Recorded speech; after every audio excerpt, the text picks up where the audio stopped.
Welcome back, my fellow duplicants, to the Ultimate Automation Challenge. Remember when I said this was going to be like 10 episodes long? Well, welcome to episode 24. We are still automating. I've got some different things going on for this episode. What I'm looking to do is to tap into more oil all the way down here.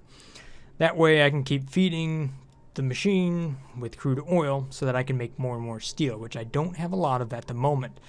And so I'm going to try to tap into another natural source down there. And at the top of the map, I'm also going to start to prepare to move some of those slicksters next to this carbon dioxide vent. So I was able to defend this area a little bit from the meteorites in the last episode here. And then hopefully by the time I have this kind of dug up and just about ready to uncover, I'll have enough steel bunker tiles to kind of, defend the top of this thing. As far as the space base is concerned, I have a couple of little things going on over here just to kind of figure out, how are my duplicates going to sleep in their bunkers and what is that going to look like? So I think I'll have a plastic ladder here, and then I'll put decorations right here and here. I do have to be a little bit careful. They got this giant gold volcano right down here, which could cause some problems for my dupes, but I don't think it's too much to worry about right now. I should be able to defend that just fine. And then once I get more gold tiles, I'll be able to really spiff this up so that it's comparable to what we have down here in the other bunker. Where the interior decor is, a 475, which is pretty good considering what it is up here, which isn't very good. One thing I have done is I've disabled the auto repair on the steam turbines. Thanks for reminding me of that. That would be really bad if I had kept repairing this. Well, I guess it wouldn't be that bad. I mean, we've got a bunch of iron right there, so it's almost like it's pre-delivered. What I'm going to do over here next to this carbon dioxide vent is I'm going to have a 3-door setup once I can actually get there. So that way you go through one door, then the middle door, and then that door just kind of cycles closed and open, and that creates a nice vacuum between the two areas. Even though it doesn't really matter that much because we're going to have carbon dioxide in there, which is nice and heavy. And then I'll put a bunch of slicksters in there, and they'll output crude oil and whatnot right down here. I want to take a little dig right over here just to see what's in this area and what might possibly be going on over here, because I see a lot of regolith right there, and it makes me wonder if I might have another problem that I just don't see yet. Not to mention there's a good amount of eggshells over here that I'd like to get my hands on. I'm really good at counting. I've got 7 dupes, so I need more. I mean, you have to keep it even, so that's what I'll do right there. Whoa, what'd you grab? Some incredibly hot granite. Hey, let's not go through there, please. Meep, I think you're stuck, bud. Here, I'll give you a comfy bed. That should at least make up for your inability to move around at the moment. Anybody? Meep needs a little bit of a ladder. Ah, yeah, there we go. Gossman's got you. Alright, I've reset Meep to his other barracks. We don't want to sleep up there just yet. Let's see how this is coming along. Kind of slow. It is a long run all the way down there. Looks like they're working through it pretty quick, though. What is lime? Consumable ore. So under consumable ore... Ha! Found you! Go figure, Greco's moved into the new space base. So, obviously I'm going to have a barracks, but I need some other things that are going to be up there as well, such as a recreation room and things like that, because I kind of figured the dupes are going to come up here at the end of the day, and that's where they're going to want to live. It would also be nice if the bathrooms and everything, the showers and all that were up here as well. This thing up here, as far as having this ranch on top of my space base, isn't ever what I really intended, although right now it's not half bad. I might end up getting rid of it. The general idea is that the transit tube access point is going to be like their first and last thing that they do outside of this base. Everything else is going to happen inside of here. So, you know, they'll be in an exosuit no matter where they go in the base once they leave this space base here. But I would like it to where I could, you know, if I can get some sunlight in and whatnot, that'd be kind of cool. Also get the solar panels up and running. The idea is that this base is going to be pretty much a brick, just built up and into space. Hey, look at what I see. Crude oil. It's flowing up, it's flowing up. And I think what we'll see here is I'm going to start producing more steel because it was just awaiting coolant. Okay, so here's what I should do. If I make a smart storage compactor over here, I can hook it up to the kiln so that I don't make too much of it. Oh, here's another trick. If you just click on the material, it says right there, status, consumable ore. I never noticed that till now. That's pretty handy. So that means under here, consumable ore. I should see refined carbon. And let's say I do 2,000 kilograms. Or maybe 10,000 is a better number. Wrangle this guy. These guys over here aren't that bad. They can stay there. Wrangle that guy. Okay, so now I have a better view of what's over here. Nothing too fancy, really. I'll just go in here and dig it out and start to build some tiles to protect, you know, this area down here. Which has a lot of iron ore in there, some coal, a whole bunch of balm lilies and pinch of peppers. So that's good. So here's 4 slicksters that I could capture. Going from the bottom of the map to the top of the map. I just press Alt and S to do that. It's kind of a lot, but I can start to dig this out. I've got several doors there, so it shouldn't be much of a problem. Not to mention what germs are here are probably getting cooked pretty quick. Liam, what are you doing, man? What? A natural gas geyser? Look at this thing. Just floating in space. All right. Well, not quite space. Space is out here. But at least I found another geyser. That's awesome. Liam's got a really tough job. Look at him go. He's like, I just gotta keep digging. This is just entertaining. The amount of heat that must be there right now. I can only imagine. I'm going to try to protect the biome over here to the left a little bit from all that heat I just stuck out there. So I'm going to put a little bit more. Whoa, whoa, whoa, whoa, Gossman! Oh, no, now you've done it. All right, you're free now. Wow, that is so much steam. Look at that, just... See, now that's where you could put a steam generator, and it would just... Yeah, no, never mind, it wouldn't work. Never mind, got my hopes up. Like, here's a question. Do you think the fish feeders would work as a shield as well? I tell you what, I'm going to find out. Because one way or another, I'm going to dig up here. And I'm going to try to make use of this natural gas geyser. Maybe not today. Well, maybe. I don't know. See, the thing is, I could get that natural gas so hot to where I won't even be able to use it. Here goes Liam again. He just likes doing this every time. I guess the solar arrays are also indestructible. If you can't detect them, just block them. Now this is an interesting idea. Using doors underneath like your bunker tiles.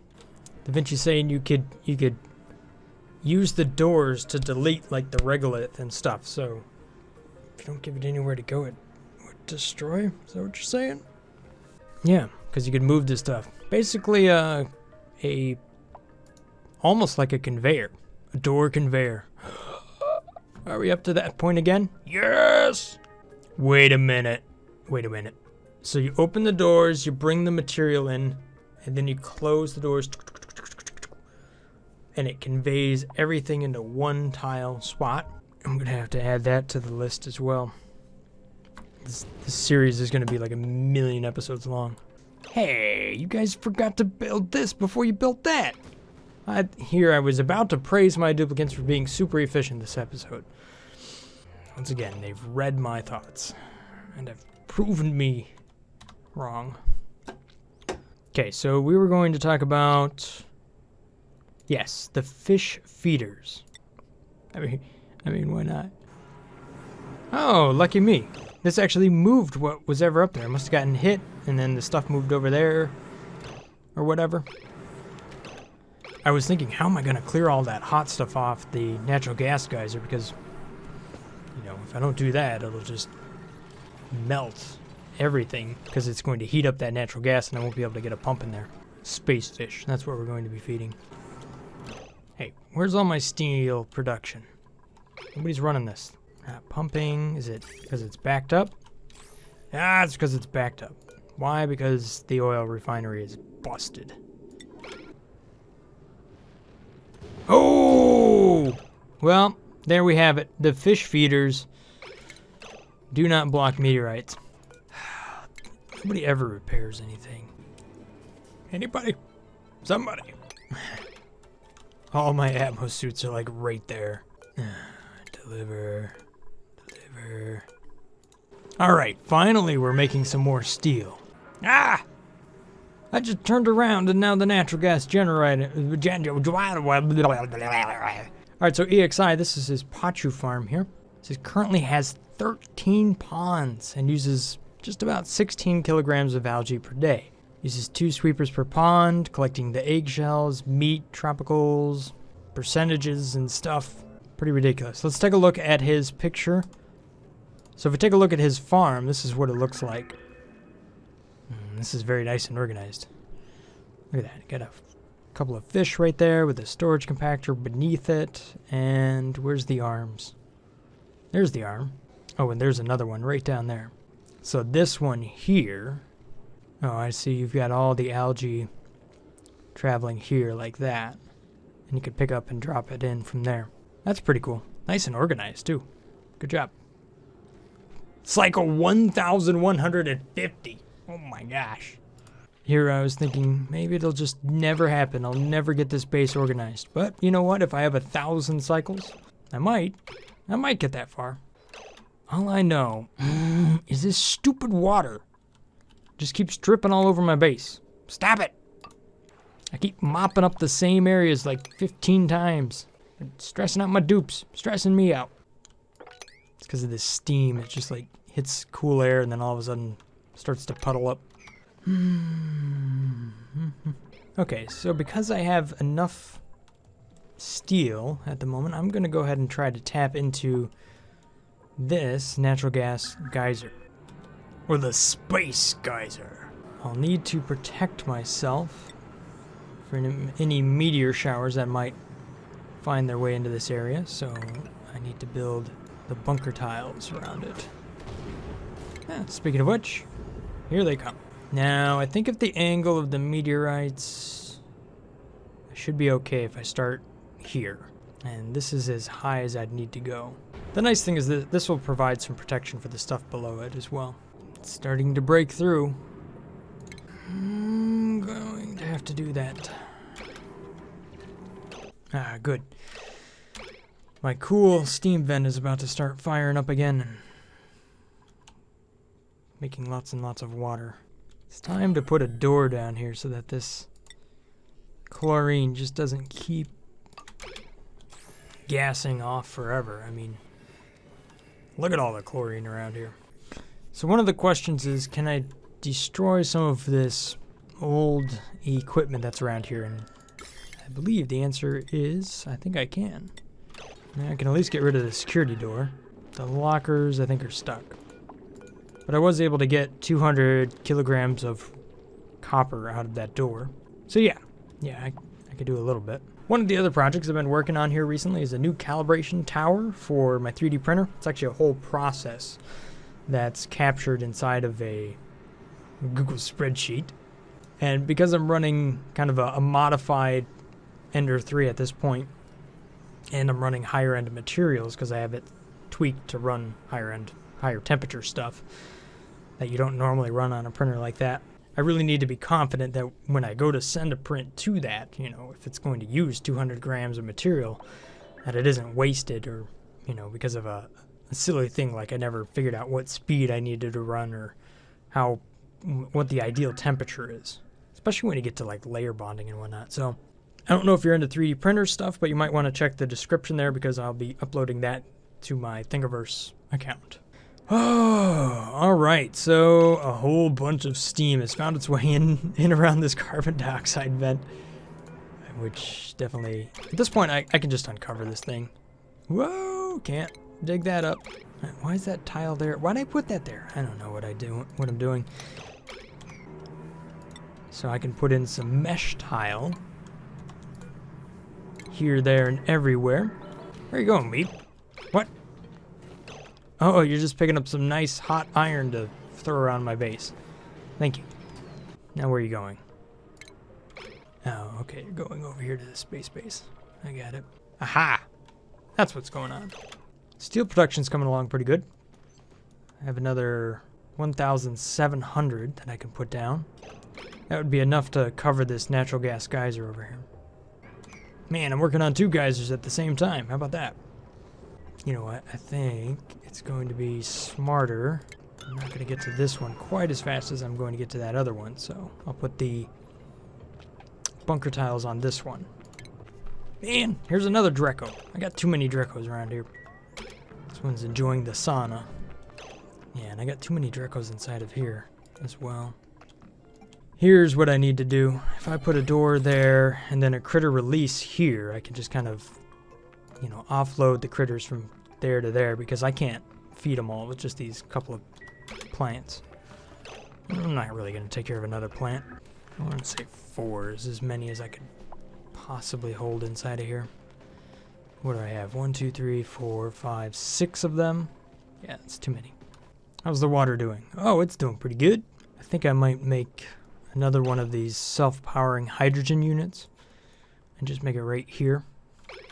Let's see just how compact I can make this. Ooh, that's pretty good there. I think that's about as compact as I can make it. Hey, you guys managed to get yourselves stuck. What else is new? There you go. So the thing about this one is that its oxygen is just going to go straight into the exosuits. So many exosuits are just being collected right down here. I have to keep I should really just have an access point to where they can use that and go back up over here. That's really what these dupes need. So here's how this is going to work. I'm going to have 2 power shutoffs. So once the automation flips, I will disconnect everything connected to this guy. Right? So these pumps, the electrolyzer, all of that will just get disconnected. And we'll dump out this side over here to the right. And that will make its way into the battery bank. So I'll use a NOT gate like that. And we'll just go up to here, like so. Alright, so how am I coming along up here? Everything's getting blasted. Oh, lucky me. Look at this. It's all nice and clear. And that is what I want to see. So now's my opportunity to go over here and build my bunker tiles and get rid of all this extra stuff that I don't want. Hopefully I have enough resources. I just don't want like tons and tons of regolith in here and then have to, you know, like make a bunch of, you know, paths or whatever to go pick it up and get rid of it. So I'm going to put this to a sub priority of 7. We're going to get this done quickly. You know what? This stuff is going to be under a lot of heat, so I'm going to just use insulated abyssalite. It'll be expensive, but I think it'll be worth it. And I could just dig this up right down here, move those materials. Everybody keeps asking, if the water is exposed to space, is that why it's turning into steam? And I don't think so. I think it has to do with all of this incredibly hot material that's on top of it. So if you take a look at the temperatures, you can see it's just all of this regolith is just heating up whatever water that's over there. And that's what's turning it into steam. It isn't a pressure difference thing. The game doesn't calculate that. Because you can see it right over here. It's condensing onto this bunker tile. So space isn't turning it into steam. It's the heat from all the meteorites. However, if this game did work like real life, then yes, that's what would be happening. Uh-oh. Here comes the meteorites. Just don't hit here. 9. Priority level 9. Just make this one happen. Just this one. Guys. I just need this one tile. Just this one. No! Yes! No! Meep! Meep, where are you going? You know, that's not a bad strategy to clear out the gas for the geyser. Like this over here, there's just so much steam. I'm going to be dealing with puddles and stuff for a long time. But if I were to just knock a hole over here, I could just kind of let space do the work for me. Or I could just dig a hole right there and that would do it. I think that's a good idea.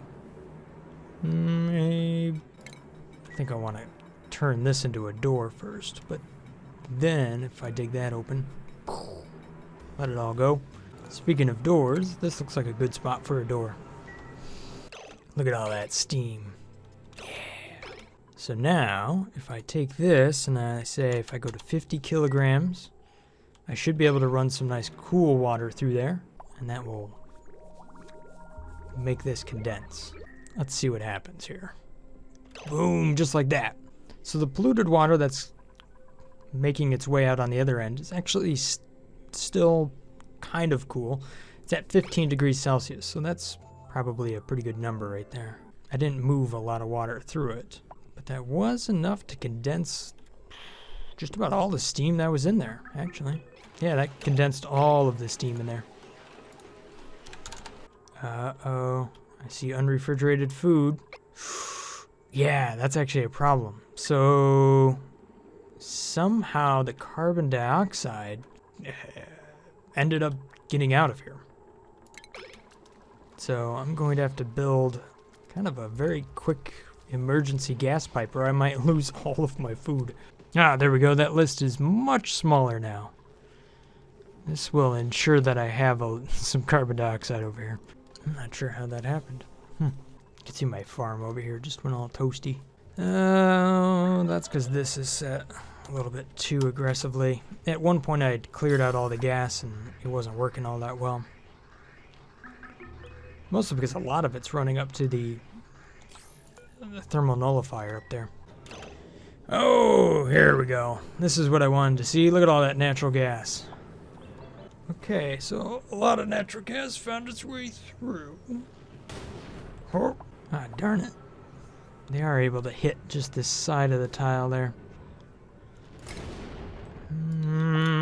I'll have to change those to bunkers. So I put this tile right beneath the bunker tile, and it was able to get damaged. Maybe I need to have a little bit more of a gap between the two. Although right now I need to get it down to a cool enough temperature to where I can actually put a pump inside of here. It's a little bit too hot. We'll see if an ice block, if I could even make one here, if that'll have any impact. And it's melted.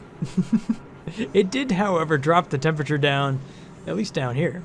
Although, really, this thing outputs at 150. So, yeah.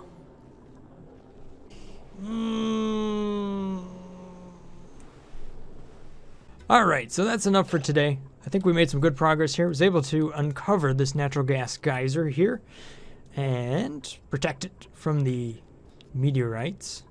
Hopefully I'll be able to kind of do what I need to do in order to make that it's useful. Be able to get a pump in there. Have to work some sort of radiator system.